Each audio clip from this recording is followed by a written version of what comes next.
Ini awalnya bukan produk mereka loh awal.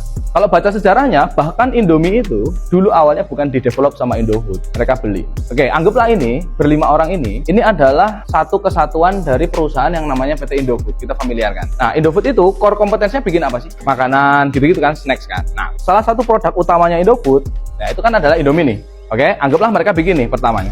Pegang. Mereka, PT Indofood ini punya satu varian Indomie, angkat. Indomie ini ketika mereka bikin, terus mereka distribusikan, berarti mereka butuh yang namanya toko. Ketika mereka nggak punya toko, mereka kasih ke warung-warung Madura misalkan, terus warung Madura itu besok hari Rabu sampai sebulan ke depan tutup, produknya nggak terdistribusikan.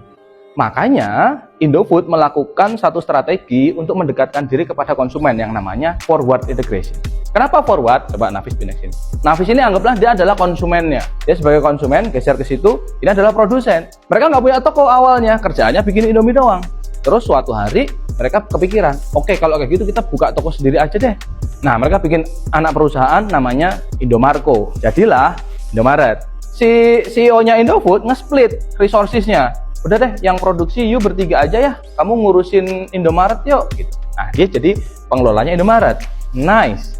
Ini namanya karena dia mendekat kepada konsumen, ini strateginya namanya forward integration. Maju supply chain-nya. Awalnya bikin Indomie mentah, terus dia dekatin konsumen sehingga Nafis sebagai konsumen bisa langsung ngebeli. Caranya apa lagi kira-kira supaya Indofood ini bisa mendekatkan diri konsumen? Bikin aplikasi. Selain itu sesimpel dia bikin warung makan Popmi. Popmi kan produknya Indofood juga. Katakanlah dia bikin satu lagi nih, lini usaha namanya warung Popmi gerobakan gitu misalkan.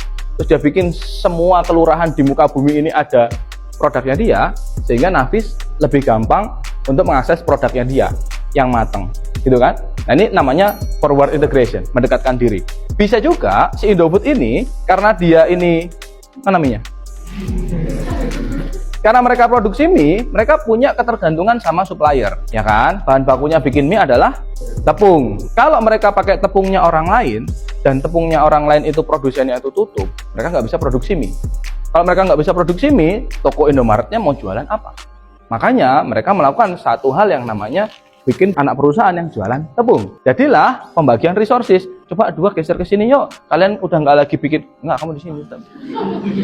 Kamu tetap pegang Indomie terus. Nah, kalian berdua pegang perusahaan yang memproduksi tepung. Namanya adalah backward integration. Kenapa backward? Karena aktivitas ini justru menjauhkan diri dari kebutuhan konsumen. Konsumen kan butuhnya makan mie yang udah matang. Lah kok ini malah bikin tepung, berarti secara value chain, supply chain mereka menjauh. Makanya istilahnya namanya backward integration. Oke? Jadi forward sama backward sudah. Terus di tengah-tengah ternyata mie yang jadi seleraku atau selera kita semua ini datang kompetitor. Mie sedap datang, mie gaga datang, dan lain-lain datang gitu kan. Akhirnya Indomie berpikir gimana caranya supaya kita itu nggak kalah sama kompetitor. Akhirnya yang dilakukan adalah mereka membeli perusahaan-perusahaan lain yang produknya mirip. Seperti ini awalnya bukan produk mereka loh awal. Kalau baca sejarahnya, bahkan Indomie itu dulu awalnya bukan didevelop sama Indofood, mereka beli. Terus dikelola perusahaannya gede. Terus ada Supermi nih, perusahaannya orang tuh. Daripada jadi kompetitor, dibeli aja lah. Namanya apa kalau ngebeli perusahaan? Akuisisi, dibeli sama dia, Supermi. Nah, ini namanya apa? Ngebeli perusahaan kompetitor supaya mereka bisa dapat kontrol penuh terhadap kompetisi. Horizontal integration. Nah ya, vertikal udah ada, horizontal udah ada. Brandnya sengaja dibedain, meskipun duitnya masuk ke mereka juga, sengaja dibedain karena masing-masing punya loyalis sendiri. Masing-masing punya penikmatnya sendiri. Katakanlah sekarang saya sebagai direktur utamanya Indofood berpikir bahwa cuannya kurang deh, jualan tepung, jualan mimian, jualan toko kayak ginian kayaknya cuannya kurang deh. Kan saya punya pabrik nih. Coba kalau saya bikin produk lain. Misalkan saya bikin bumbu-bumbuan. Bumbu-bumbuan ini saya akan kasih kepada orang-orang yang juga suka makan mimian saya. Ini strateginya namanya apa? Nice, product development. Konsumennya udah ada. Saya tawarin hal baru. Ini katakanlah mahasiswa nih, tanggal-tanggal tua makanya kalau nggak ini ya ini kan. Nah terus saya tawarin, daripada kalian kecap yang beli merek lain, saya punya kecap baru loh dari Indofood.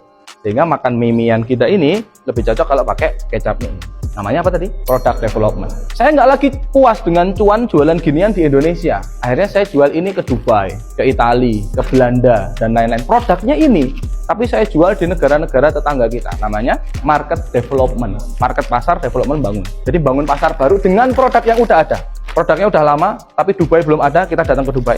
Malaysia belum ada, kita datang ke Malaysia. Namanya market development, yang belum ada jadi ada. Nah, kalau market penetration itu lebih ke kita pengen penikmat mie yang lain, kayak mie sedap, mie gaga, dan lain-lain, kita pengen pengaruhi supaya mereka nggak lagi makan mie yang kayak gitulah. Mereka makannya mie 3 ini atau minimal mentok sama pop mie. Pop mie kan produknya Indofood juga. Nah, mereka bikin iklan, mereka bikin jingle, mereka bikin campaign, mereka bikin distribusi yang mudah dijangkau, itu tergolong dalam market penetration. Intinya mereka pengen ngerebut marketnya kompetitor biar jadi konsumennya dia. Related diversification berarti diversifikasi itu bisnisnya, bukan produknya. Berarti Indofood ya bikin bisnis yang relate sama dia. Misal Indofood bikin perusahaan perkebunan sendiri supaya supply-supply-annya dia itu bisa ke situ.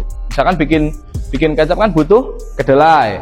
Nah, mereka punya kebun kedelai misalkan katakanlah, atau kebun-kebun yang lain, itu namanya related diversification. Atau mereka, kalau kemarin kita analisa keuangannya, ada perusahaan shipping kapal untuk distribusi ekspor Indomie-nya, mereka punya perusahaan kapal-kapal sendiri, itu namanya related diversification karena untuk distribusi produknya dia. Tapi juga bisa, misalkan saya sebagai CEO, saya pengen bikin bisnis yang resikonya nggak campur sama ginian. Saya tiba-tiba pengen bikin fashion gitu misalkan. Namanya tentunya bukan ada Indo-food-foodnya enggak ya. Saya pengen bikin brand apalah misalkan. Veteran clothing gitu misalkan. Nah, itu unrelated diversification. Karena apa yang kita lakukan di sini nggak ada kaitannya sama bisnis yang baru itu. Atau bahasa lainnya tidak ada sinerginya. Jadi related diversification itu kata kuncinya ada sinerginya. Ada hubungan saling menguntungkan.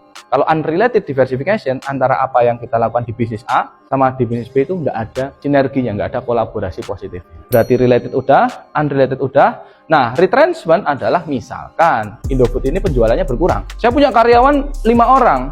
Nah, ini saya PHK 1 nih, maaf ya. Oh, jangan ya, oke, nggak mau di PHK, kamu aja ya. Nggak mau di PHK semua karyawan saya nih. Ya, anggaplah Melody saya PHK ya, terus saya pulangin gitu. Ya, maaf ya Melody. Nah, ini namanya penghematan, retrenchment. Karena saya harus mengurangi biaya saya untuk survive, yang retrenchment. Atau yang kedua adalah divestiture. Divestiture adalah saya ngejual sebagian divisi saya. Kayaknya saya nggak pengen bisnis tepung-tepungan lagi deh. Perusahaannya saya jual ya, sak tepung-tepungnya saya jual. Nah, saya dapat uang, perusahaan ini saya tutup. Itu divestiture. Yang terakhir adalah saya udah nggak punya cara lain selain menjual apa yang saya punya. Pabriknya saya jual, toko-tokonya saya jual, aset-aset saya jual, saya dapat uang. Namanya likuidasi. Selesai.